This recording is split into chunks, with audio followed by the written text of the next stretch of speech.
Indlela kumnandi ngayo mbukeli sijayivela nditsho negwitsho le Ekhaya Jikelele. Into ethi jonga Friday o'clock nca emntaneni. Ngoku ke singena kwi-year yethu yokugqibela yenkqubo. Uba ke singakhe sikrobise koko sithe sachaphazela ke siye sathetha mbukeli ngemiba equka ukhenketho lwamapokopoko. Oku ke kubandakanya umasipala waseThekwini. Siye sathetha kaloku naye uSponge esibalisela ngohambo lwakhe njengomculi. Singalibali kaloku mbukeli udliwano ndlebe besinalo ngayo kalungaye stylist ngokumbukeli usabukele Ekhaya Jikelele njimlo ke ukholosa kalubisi umahlo ngothi Nadia sibaphethele ntoni xa siqola siqonqo kuninzi kusekuninzi kufa zikhona nee-performances saphinde sibe nawo nodliwano ndlebe noSinethemba nanjengoba sesisondela ke ekuqongqotheni wanamhlanje uvimba kodwa kusekuninzi esathi sikuphathele kona hlala wena ungagungqi masijongeza phambili makhona.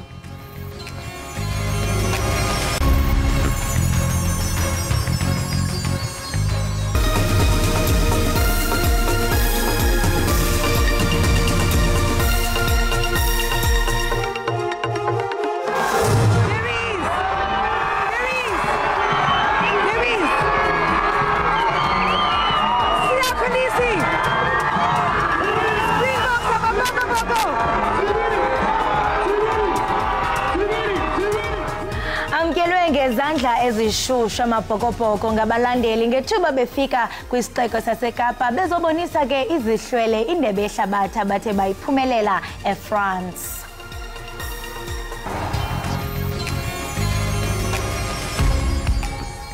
Hallelujah linamandla kamali kaJesu. Sanibonani babukele emakhaya igama lami uSibubhana the gospel dude ngila Ekhaya Jikelele. Keep watching Ekhaya Jikelele siphathele kumnandi umdlalo neindaba na yonke into oyithandayo.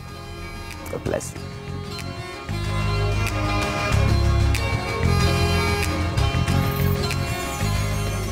Amabhokobhoko avuyisene ngamxhelomnye nabemibeli kukhenketho lokubhiyozela indebe iWeb Ellis ePitoli eSoweto napha eRhawutini. Kolu khenketho ke mbukeli lwendebe iBox iza kutyelela izixeko ezine iintsuku ezine. Bekuthe rholele ngumbala oluhlaza nogold lihlokondima labathandi nabalandeli bamabhokobhoko. Emva kokudibana nomongameli Cyril Ramaphosa kwizakhiwo zomdibaniso, amabhokobhoko ajolise kumawakawaka abalandeli abenze imikrozo kwizidalato bevuyisana namaqhawe wabo. Ukhenketho lubandakanye iLoftus Versfeld neBank City kwinkaba yesixeko seRhawutini. Abadlali babenalo nethuba lokutikitya intwenka yebhola zombhoxo nezikipa zabalandeli. I'm going for Sia. Asian police, declare, and many. Those three, I love them. Andre Pollard, definitely.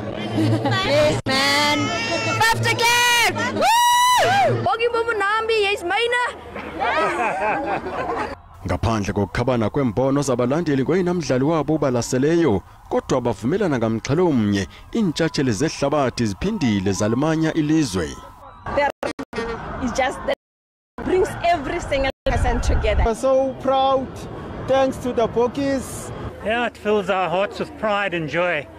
They just were awesome. We are stronger together and we are more than fighters and conquerors. Usekela mqeqeshi Mzwandile Stick uthi benze ngaphaya kokukhusela ngempumelelo intshinga yabo. And it's more than us, it's not about us. So we don't want people to make it about us, me as Mzwandile Stick. We must understand one thing. If we can unite like this as a country, then we can make the world a better place. Umjikelo waseRhawutini ukukunjelwe kwibala iFNB eSoweto apho naye usodolophu waseRhawutini uKabelo Gwamanda ekhahlele kumabhokobhoko.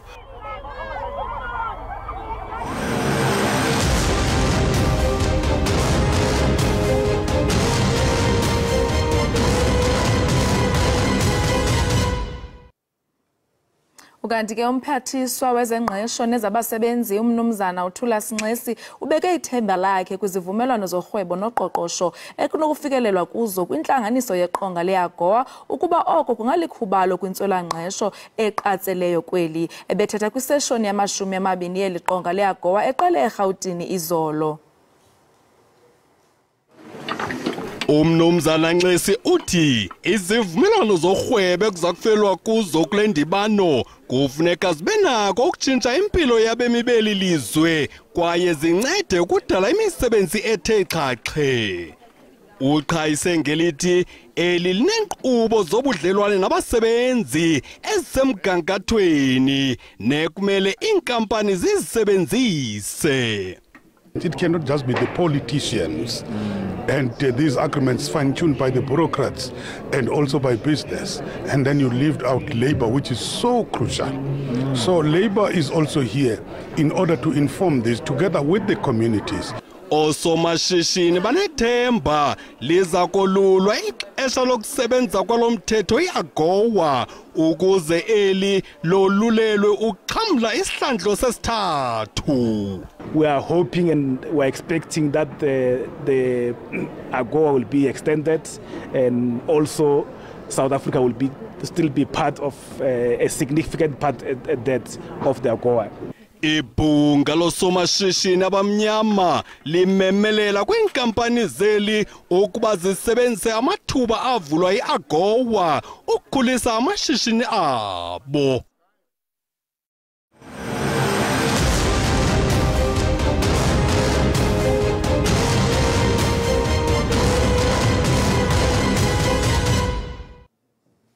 Mawethu siyabulela uba kulide lavela ilanga eRhawutini kaloku oko sithwaxe zimvula eziza nengqele kule veki kodwa ngoku siqala iweekend kaye siqala kamnandi ngelanga kodwa wena ke phambi uphume uye apho uyakhona namhlanje thatha nalo qikelelo lwemozulu kanti before siye kwiqikelelo lwemozulu kaloku uSponge uzawuphinda asithi ngengoma.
Sibambe ngazibini ngokuba nihleli nathi apha ekhaya Jikelele kanti ngokumbukeli singena kwisiqendu enisithanda kunene apho kaloku sijonge ziphala phambili kumakhasi onxibelelwano pha ku-X kanti xa sijonga mbukeli zeziphi wena Nadia xelela babukeli i-hashtag zeziphala phambili eziphala phambili namhlanje ke kuba yonke le veki oko sithetha ngamabhokobhoko ngu-#trophy tour kunye ke no#Steenhuisen.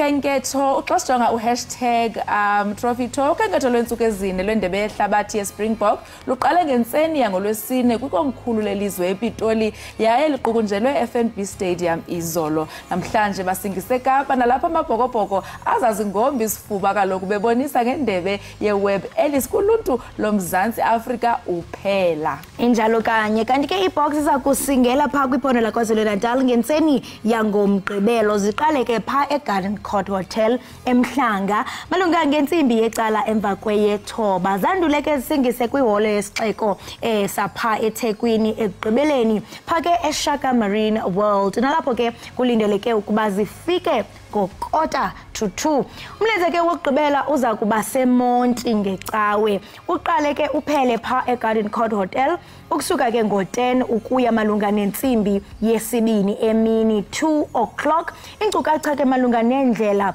ziya kufakwa kumajelo onxibelelwano aso iSpringboks kwakunye ke nohlaziyo apho kuyimfuneko nanjengoko zonke indlela namaxesha zinokutshintsha kanti ke mbukeli ngokwengxelo ephuma pha kwi-SABC ukhenketho nge-satellite okanye ukhenketho nge-satellite ukuya kwamanye amaziko oluntu afana no-Freystata, eMntla-Ntshona, eLimpopo, koMpumalanga nasemntla Koloni. Uyawuqonda ukhumbule kaloku mbukeli into yokubana kuye kwaba khona izikhalazo pha kumakhasi onxibelelwano abantu bekhalazo bakanti nifika nini kula maphondo ethu. Kanti ke mbukeli ingxelo ephuma pha kwi-SABC iyatsho into yobana bakwinqanaba lesicwangciso nokucwangcisa ke oku kwabo kuza kuxhomekeka kwizibophelelo zabadlali beliqela. Ngoko ke mbukeli we are crossing fingers, siyathemba into yokubana izicwangciso zabo ziyawuthi ziphumelele bakwazi ukufikelela kulo maphondo. Kanti ke basijonge ke abathe baphefumla pha kumakhasi ka-X bathini na? Uthi uMPK, the cup must just go to all provinces. Sia has mentioned in speeches that they are doing it for the people at home, South Africans. Some support came from South Africans in all 9 provinces and not some provinces in the coast. Let's see how. Hashtag stronger together. We are within hashtag trophy tour. Uthi ke yena ke is South Africa yonke bonke abemi boMzantsi Afrika bebezisupporta iZispringboks. Ngoko ke sonke siyafanele basiyibone indebe yehlabathi. Akhange ibe kanti ngabantu bakwi-coastline bodwa bayisupportayo kodwa uMzantsi Afrika wonke uphela. Noko makabahlengahlengise ukuze bafikelele kuluntu lonke. Asikhangele olandelayo mbuke. Tino offense. Offense the one uthi one day when the glory comes it will be ours. Oh glory. Hashtag Springboks RYWC. Hashtag trophy tour. Uyabhiyoza ubhiyozela amapokopoko. Chunga sijonge abathe babhala baphefumule besithini. Uthi unewo a candle for the hashtag trophy tour to come to Mahikeng and other villages, towns and small dotbies. Ayike usemthandazweni unewo uba ngaske ifike nakwele yakhe ilali pha eMahikeng nakwezinye idolophu ezincinane ezikufuphi kuye. Ukhona omnye singambona? Okay, sijoga ke ngoku hashtag Steenhuisen. Right, mbukeli xa sinjena ke kwezopolitiko hashtag Steenhuisen. Kanti ke uKachalia wagxotha kwisekela cabinet ye-DA ngenxa yokuvakalisa izimvo zakhe ngongquzulwano lwapha eSirayeli nasePalestina. Kutshanje ke koluthusayo uphuhliso kwi-Democratic Alliance. uKachalia ke ugxothwe kwisekela cabinet yombutho ngenxa yamazwi kunye nembalelwano athe kaba kanti bukeli uyazenza ngemfazwe yaseSirayeli kunye nePalestina. Esisigqibo ke njengoko sixelelwe ngeleta ephutshulweyo evela kwinkokheli ye-DA uJohn Steenhuisen sicele uqhushululo elizweni ngorhatya lwangolwesine.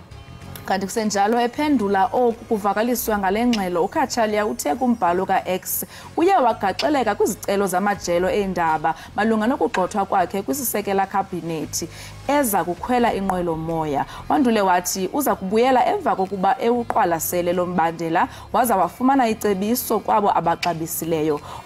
uKachalia uthi iziganeko ziya kubangela ukuba atshintshele kwindima ye-backbencher ekholelwa ukuba iyakwenza ubomi buncinci. Wayesebenza njengelungu eliphezulu lesekela cabinet. Masikhangele baphefumule bathini pha ku-X. Uthi uPeter Caswell, a misleading tweet. Caleb disobeyed a decision that he participated in to not engage the media on this issue except through the official spokesperson. For that inability to keep to his word, he has been dismissed from the shadow cabinet. It is not because of the view he holds. Uthi ke uPeter is lento ibhalwe apha noko ayiyonyani ngoba i-decision yakhe ayenzileyo ibingangqamanelani ne-issue yakhe ne-spokesperson. Esi sizathu asibekayo ayisiso esiyinyani. Chu sikhangele olandelayo.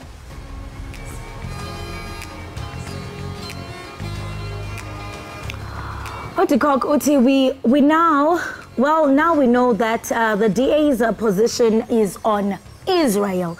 Interesting that they talk about upholding international law, which makes Israel the occupiers and means retaliation by the occupied and not terrorism. Uyatsho phana uDikhoke phafumla ngalomba sinawo apha namhlanje uyatsho into yobana ngoku sesiyazi uba umbutho we-DA ukweliphi icala kuyabonakala into yokubana uxhasa ilizwe laseSirayeli. Kodwa ke njengoba bexhasa ngapha bathetha ngokuba bona baphakamisa phezulu umthetho wamazwe ngamazwe international law ngelamarhanurha. Chunce besijonge uba bakhona bathe baphefumla ngalomba na. Uti Ubeni Peter Jr. This is hilarious because Caleb's tweets received positive feedback from the people, something the DA has been struggling with since they went full-on consecutive mode. Naye ke uyangqinelana nalo qala into bana le tweet noko ayikho inika i-positive feedback kwabantu ababesokole kule kwesisigqibo esithathwe yi-DA. Usekhona omnye olandelayo. Right, imbukeli we-Ekhaya Jikelele siziqwela ngolo hlobo ezo ke zizimvo zabantu abathe bephefumla ngemiba eyahlukileyo singatsho into yobana ibiphala phambili pha ku-x.com. Siyathanda kaloku imbukeli into yokuba sikhumbuze uba ezi zizimvo zabantu baku-X ezinganxulumananga nalo iziko le-SABC kunye ne-SABC lihaye nenkqubo yethu i-Ekhaya Jikelele. Kodwa ngokumbukeli sisuka kwi-X siphinde sibathi mculu ngomeni sizawutrenda kwathina namhlanje. Siyamthanda Nesinethemba sele eredi pha nengoma.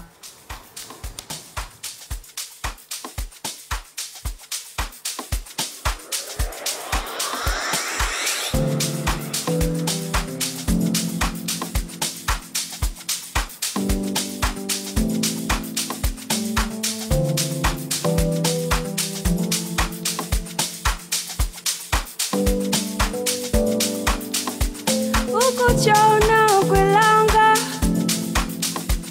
amathemba yachabalala ngokuthula nathula sana sizavuka ngakusasa siyophanda.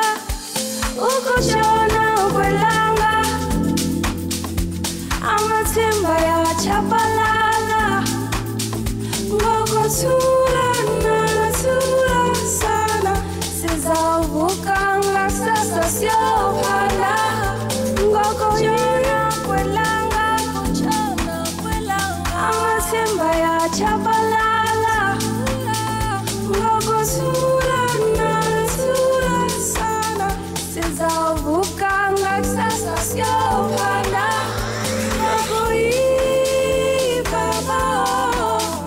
Ngokuyiva imithalazo ndiyabulela sawuvuka ngakusasa siyophanda. Ngokuyiva imithalazo ndiyabulela sawuvuka ngakusasa siyophanda. Ukutshona kwelanga ngokuthula sizavuka ngakusasa siyophanda. Thula ukutshona kwelanga ngokuthula sizavuka ngakusasa siyophanda. Thula ukutshona kwelanga amathemba yachabalala ngokuthula nathula sana sizavuka ngakusasa siyophanda. Ukutshona kwelanga amathemba yachabalala ngokuthula nathula sana sizavuka ngakusasa siyophanda.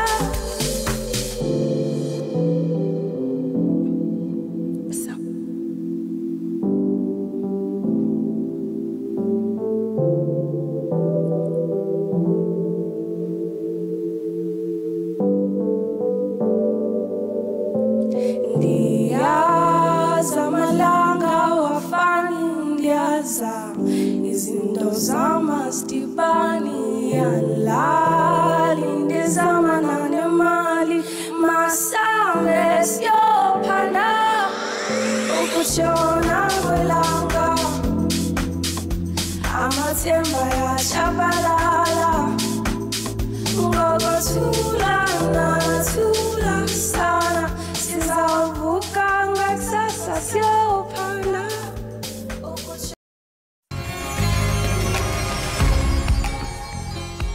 Hlala nathi nisasibukele apha ekhaya Jikelele kanti ngokumbukeli singena kwisiqendu sethu sezakwantu apha kaloku sijonga into okubana endulo izinto ezithile zazenziwa njani kanti namhlanje sithetha ngawo amawele. Ukuzalwa ke kwamawele kunokwahluka kakhulu phakathi kwamaqela enkcubeko. Kwezinye ke inkcubeko amawele abonwa njengesipho esingathi into okubana sikhethelekile ngelixa ke kwezinye indawo abonwa njengoxanduva olugqithisileyo. Kukho ke umanyano olumelelayo lukhoyo phakathi kwamawele kwaye ukuzalwa kwawo kujikelezwe ngamasiko ahlukeneyo, inkolelo kunye nentsingiselo yenkcubeko kusukela ke ngexesha lokuzala kude kube yimini yokusweleka.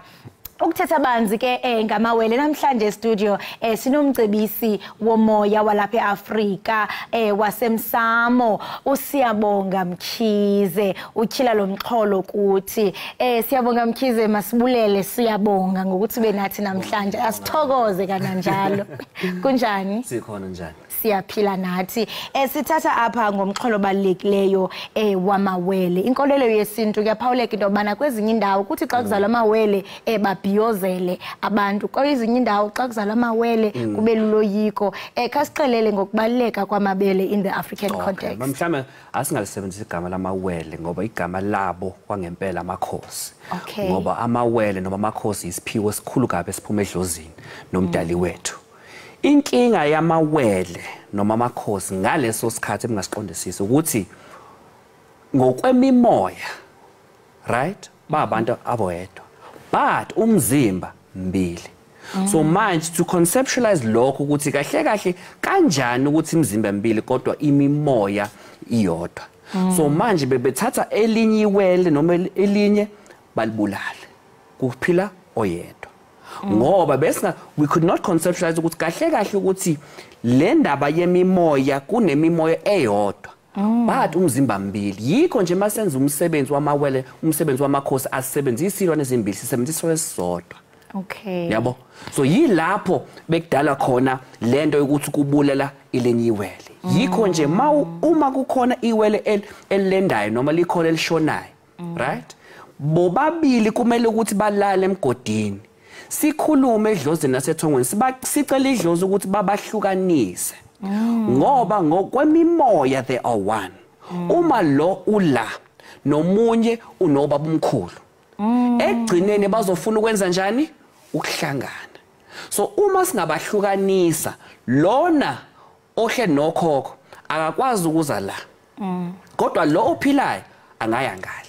So lo ngasekho uzombiza lo ophilayo. So manje kubalekile ukuthi sibahlukanise sibatshele ubabamkhulu ukuthi cha lo akasekho lo uyaphila. Ngicela ukuthi lo ongasekho angambizi umfowabo noma udadewabo. Yabo abaphile nje kahle endaweni zabo.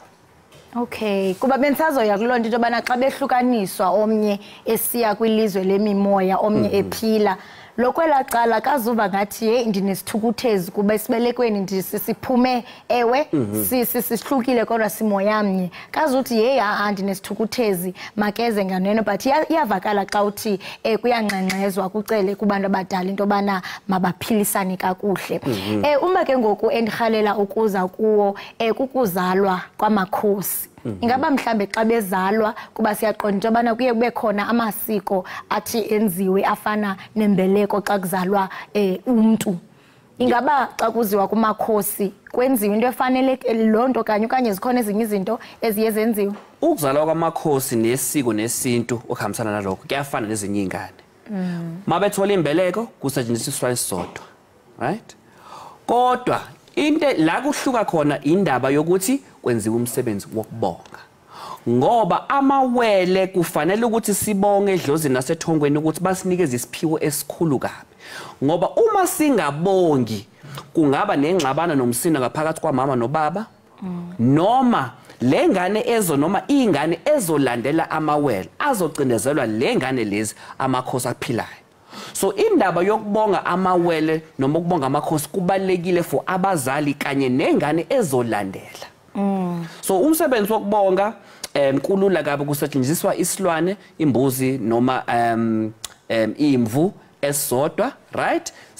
Sesiyabatshela edlozini ukuthi cha abantu abadala siyabonga ngesiphiwe esikhulu samawele. Bese nibathela ngenyongo sekuphelileke. So into somqoka la yindaba yomsebenzi wokubonga. Then emva kwalokho hayike sesobhekisisa ukuthi kwenzakalani ngokwemimoya kubazali. Ngoba uma kunamawele emndenini kusho ukuthi kunenkulumo yemimoya ekhona between umama nobaba. Yabo. So isikhathi esiningi ukufika kwamawele kufika nomsindo nengxabano. Okay. Kanti as understand ukuthi indaba yamakhosi namawele kusinye isikhathi kuhambisana nekhwama, kuhambisana nesiphiwo sedlozi, kuhambisana nenkulumo ethize yemimoya ekumele ukuthi ilungiswa between abazali. Njengoba usisho siyaqonda bana okay bazawukhula babe badala ubangaba mhlambe kwezi steps ozibalulayo ekumele baziyalandelwa zithe azenziwa bade bakhule babe badala lamakhosi ngaba mhlambe zikhona izinto ezawubonakala zisenzeka esithi no kusenzeka okunje kukuba masibuyele enhlandlolo akwenzekanga uano ingaba mhlambe zikhona iconsequences abangathi bazilindele uba balandelanga lemigaqo uthetha ngayo. Yebo ngaba khona impela ama consequences. Ama symptoms engasho ukuthi siwabheka wona. Number 1 ukukhula kwabo. Lezi abelungu babiza ngama learning disabilities. Ungaba khona. Ukukhula kwabo uganga ukuthi bayajele ukuthi babehlaza kakhulu bangahloniphi yilokho ngavela enganini. Bese kukhona izinto ezingavela kubazali ukuthi bona bobabili sebayaxabana kunomsindo abazwani nalokho kwasekamereni akuzwakali nje kahle akuhambi kahle sebefuna ukuhlukana, right? Bese into enkulu kabi la kuzoba ama consequences amaningi kakhulu kuzoba enganeni ezilandela lamawele ngoba kakhulu kwazi uma kunamawele amantombazane bese kulandela umfana lo mfana lo uzocindezelwa lamawele ngoba amantombazane so manje lo amuzi ayikho inkosana.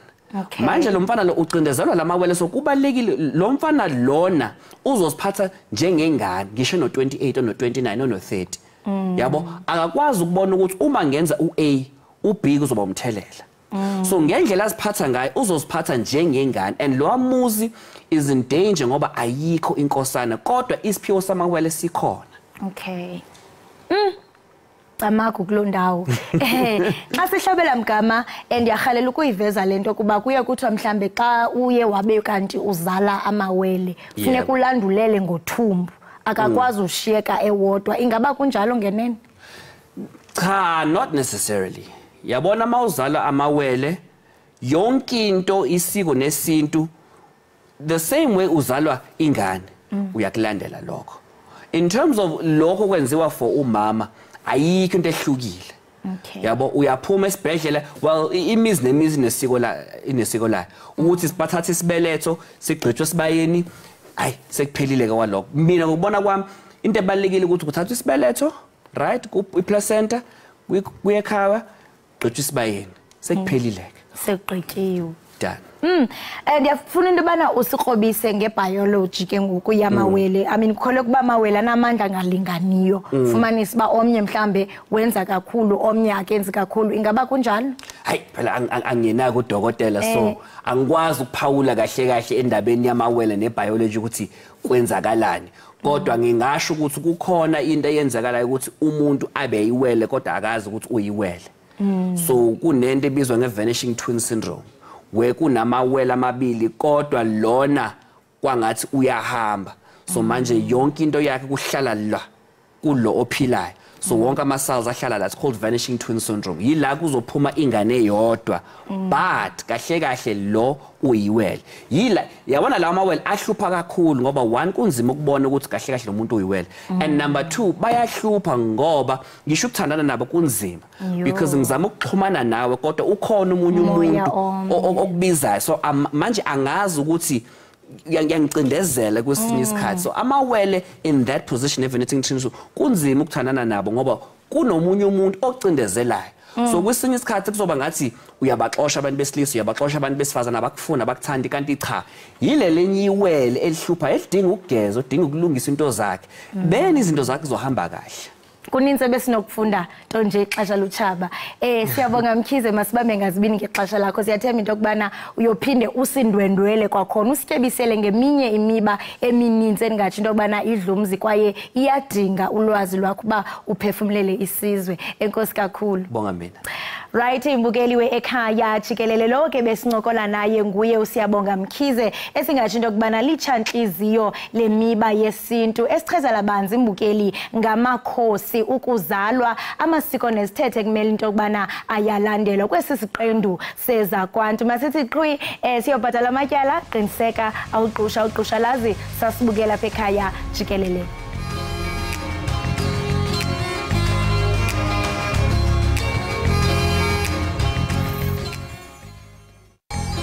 Sifinde sikwamkele kwakhona mbukeli ke njengoba usazi uba indebe yehlabathi le iyindebe yethu yombhoxo kaloku iyazulazula kanti ngoku iseKapa pha eWestern Cape kanti ke ukhona uMariska Botha intatheli yethu yezindaba yalapha eSABC ozathi axhumane nathi. Mariska, good morning.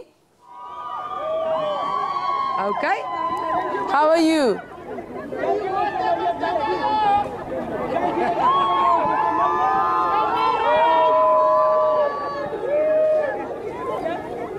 Naba ke abantu fans zamabhokobhoko zihleli zibona usodolophu kaloku waseKapa zilindele kaloku ukubona amabhokobhoko athe afika ke agalelekile amabhokobhoko ngalentseni pha kwisixeko saseCape Town bayobhiyezela masiphinde simzame kwakhona uMariska Maya, we're going to chat to you now. Okay.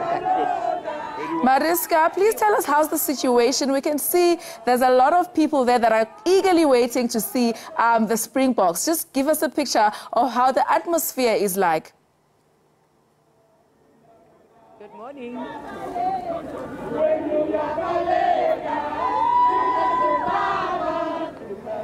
Mariska ngathi sinengxakana nje encinci. I think wena usengxolweni Mariska ngoku akandiva kahle kaloku yimibhiyozo yimincili uyaliva nali negwijo liyatsho pha ngasemva. Mariska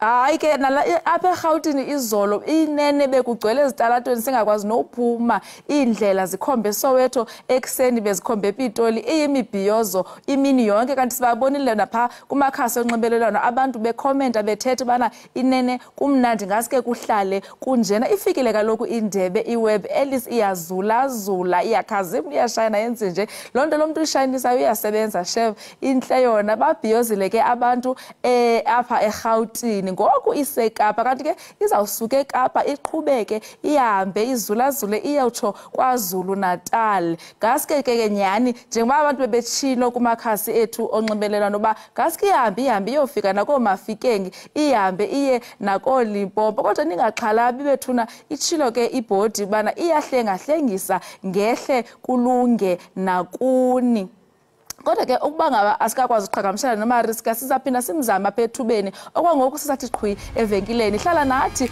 ungacofela qhosha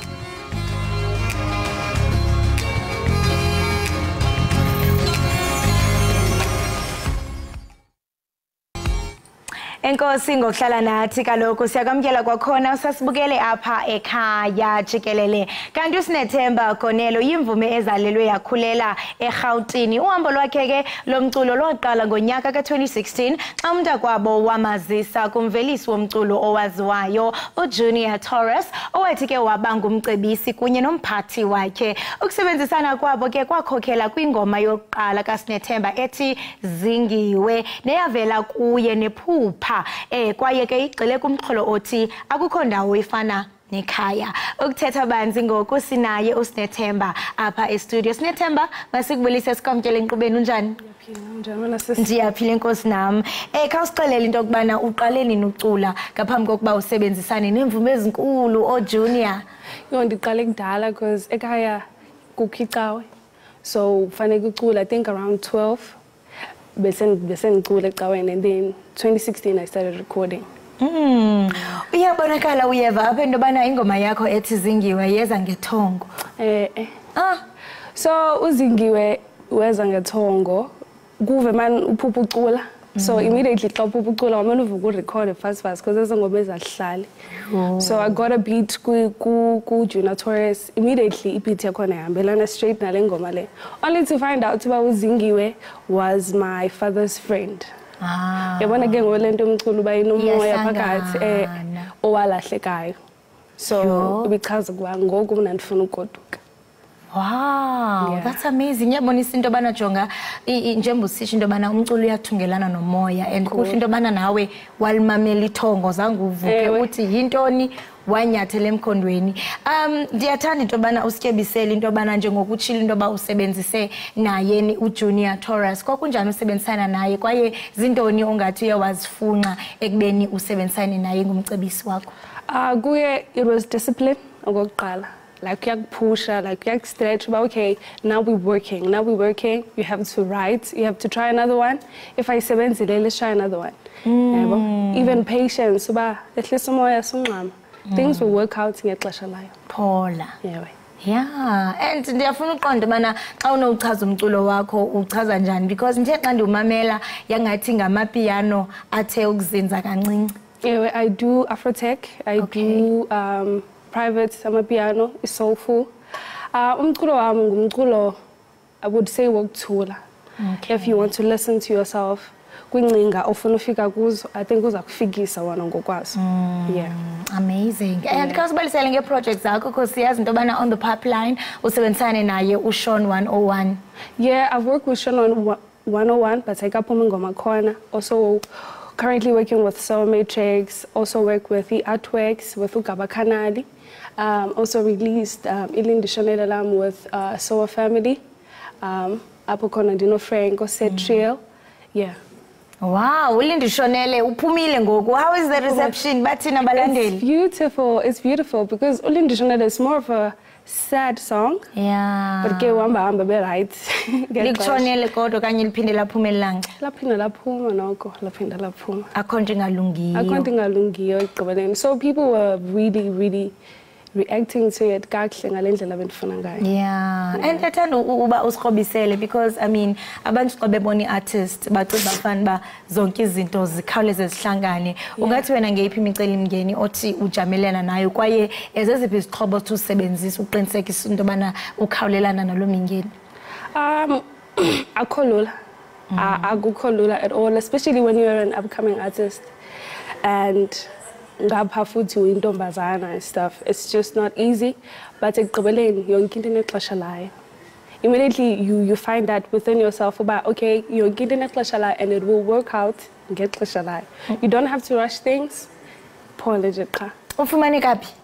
Ndikhona ku social media on all digital platforms. Sinethemba Gonelo on Instagram, Sinethemba Gonelo on TikTok, Sinethemba Gonelo also on Twitter. Yeah. Sakulandela. Enkosi kakhulu Sinethemba sikunqonelele kuhle kodwa enkosi kakhulu ngokuba usinandise nalapha ekhaya Jikelele. Enkosi.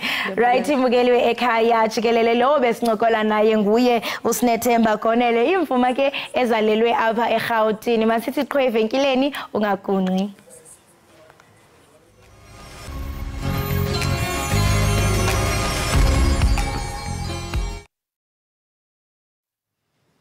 Ake mbukeli sesifikele kuyiqweleni nokuyiqongqotha inkqubo namhlanje sibambe ngazibini kaloku bana bunathi kusukela ngentsimbi yesithandathu zothi gangoku kodwa mbukeli siyakushiya kodwa singakushiyi uwedwa. Hayi sase sibashiye bebodwa bayayazi nabo.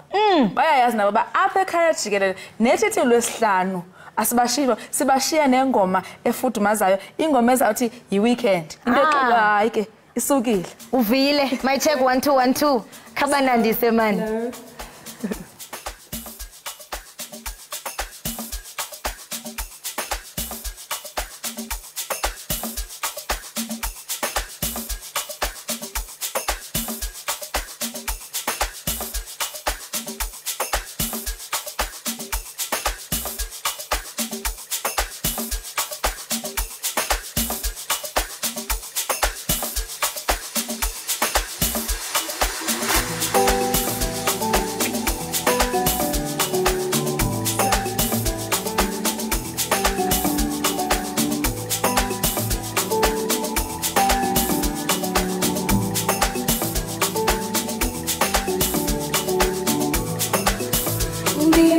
nginesemuba abukhona uyalingana nginesemuba abukhona uzombolisa na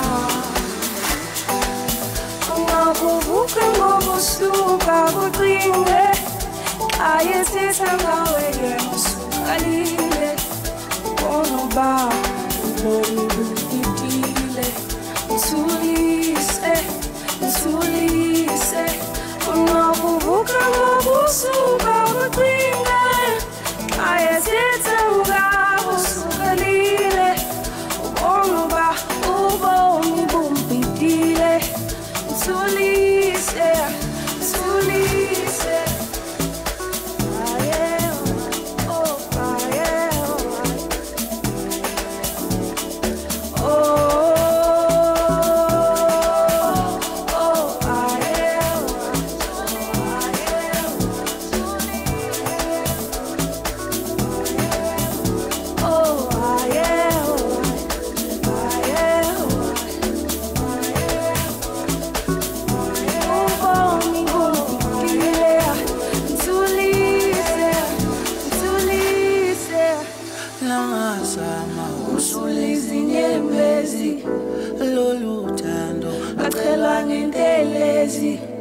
umngane wakho namangana wo angizakwazi angisakho sengazama kumsulisa inyembezi lolu thando ngacela ngentelezi umngane wakho namangana wo angisakwazi angisakho